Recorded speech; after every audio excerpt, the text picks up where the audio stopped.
There I was, driving up to a field with 15 kids who I did not know and were eager to play football. I was not sure what they would think of me or how it would go. I had no idea how it would play out. This is my quest journey, a sports exchange, and all the struggles and accomplishments that came with it. But before I tell you about my journey, we have to understand why sports play an important role in our lives.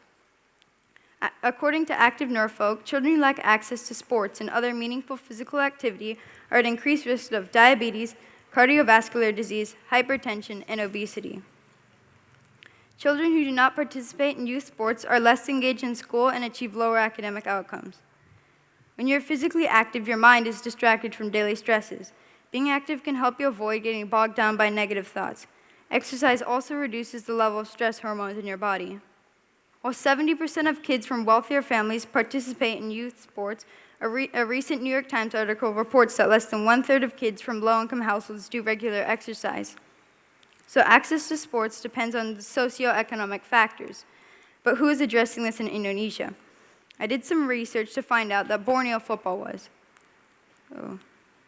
Borneo football is an international academy that kicked off in 2015 that is addressing this issue of access to sport. They started off with just 14 children, and word quickly spread, and 4 years later, today, they have 340 players, including 3 all-girls teams, and reaches more than 1,000 students in schools through football training, health, and education programs. This is an organization that gave me inspiration on how my quest would look. Locally, here in Bali, Pak Gusade, a local taxi driver, is helping local kids to play football. He has spent 50 million rupiah in the past few years of his own money to get equipment for these kids to play football. Pak Atut, a local tour guide, and Pak Norman, a local head community leader, are also a good example of this because they have been helping to coach these local kids. At the beginning of my quest journey, I had no idea where to even start. I started thinking of things that I enjoy. I wanted my project to connect to surfing or basketball, but then I remembered last year we had a Shark Tank project. And one of the teams had an idea to start a football program where kids can pay with trash to play football. But they never ended up starting this, so I thought I could start this and make it a reality. But I wanted to implement more than just having a trash pickup program. I wanted it to be about cultural exchange and connecting international kids with local kids and encouraging kids to find their passion for football. I also wanted to educate kids about fair and equal play through football and raise a bit of money for the team. I wanted it to connect to the SDGs, good health and well-being, climate action, and reduce inequalities. To start off my project, I was thinking of ways to get kids to join my program. At first, I wanted to work with Local Connection, but then I had another idea. Last year, my mom would play tennis at a court up in Batuan. Every day, she would see the local kids watching over the fence, intrigued with the sport that they would see every day, but never be able to play. So my mom decided to invite them to play. At first, I visited this court, and after a little bit of persuasion, they let the kids join my program. At first, I hosted a match at Green School. As I walked up to the kids, I was nervous because I was going to play with kids that I had never seen before. So there I was, 5 minutes before the match, not knowing how it would turn out. And right before it started, my friend and my brother decided to play, which gave me a boost of confidence as I knew I was not in this alone. For the first match, I was just getting to know them. Even though I just met them, I could see how much they enjoyed playing football. On my second match, I invited 4 or 5 Green School kids because they wanted to play against international students. They even brought 3 bags of trash they had collected, which was exciting. But after the match, I was talking with the coach, and they said they already play often. So I was doubting if I should even be doing this, and I thought my program would be of no help to them. But then he mentioned how much money and effort he had put into this team. So right then and there, I knew I could help by raising money for the team. And in the end, I raised a total of 3 million rupiah, thanks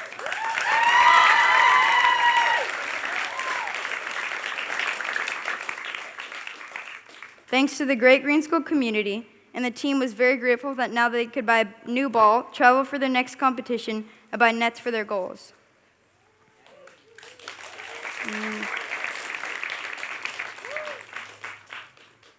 We started to play at their school field so the locals could watch or even join in if they wanted. But as I hosted more and more matches, I noticed no girls were joining. I even saw that they would play with the ball if it came to them on the sidelines. At this point, I realized that there might be a cultural barrier here. because something I ever noticed is that I only ever see boys playing. Where are all the girls? This was something I was thinking about near the end of my quest. I knew it could be something for me to do in the future. Throughout this whole journey, I found different ways this school was already contributing to the aspect of sustainability. Some examples of this are using the trash that they collected as making them into eco-bricks, and hosting protests against plastic usage, which I got to see while playing with the kids. Even though they had already implemented a trash program, I saw that their field could still use some work with the trash, so we ended up still doing one last trash cleanup of the field.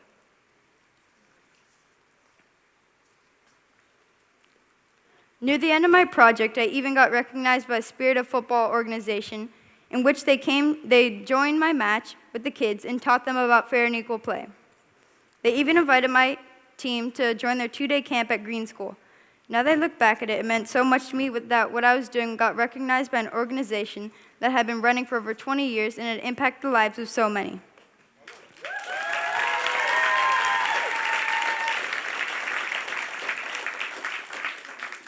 My sports exchange program has provided kids in my local area to play more sports, encouraged little kids to find their passion for football, has raised money for the team, taught kids about fair and equal play, and even connected local kids with international kids and their parents. All of this was a success, but I'm not saying that I couldn't have done better. There's still many things that can be accomplished and addressed. This really isn't the end of my project. This whole journey has had its accomplishments and struggled. But at the end, I learned ways to resolve any problems that I faced. I learned to persevere and to persist. I learned to be organized and to lead football events. I also learned that my passions and my motivations can have a positive impact of the people around me and our natural environment.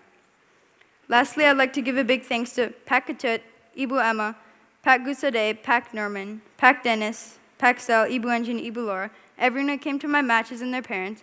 And of course, my parents were always being there for me, especially my mom, and everyone who has helped me along this journey, and my grandpa. This whole project has been an exciting journey filled with amazing memories and teaching moments. Whenever I think of Green School, I always remember Quest and how much it taught me and others.